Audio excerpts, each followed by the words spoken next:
wanneer u in die paradijs kom en u het gesê vandag is u saam met my in die paradijs. Ek bid Here Jesus vir die familie, Hemelse Vader, Here die kinders, die moeder, Here wat geraak word van die heen gaan, Here vir ons ouderling, is net u wat hulle kan versterk, is net u wat die krag, die sterk kan gee, die vaste vertroue, die geloof, om vast te kan hou, Here, aan die mantel van u Vader.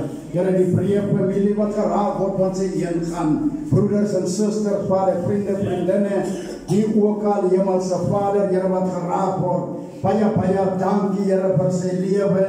Jesus, Vader, Here, wat hy Hemelse Vader saam met sy familie deurgebring het.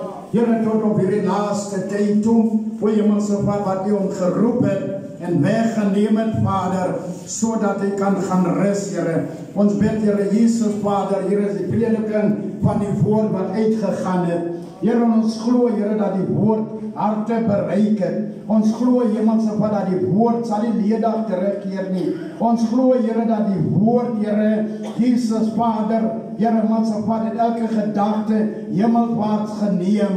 Hemelse Vader, die geloof kom deur die gehoor van die woord, Vader. Here Jesus, ons bid hierdie middagure, Hemelse Vader, kom seën dan ons verder.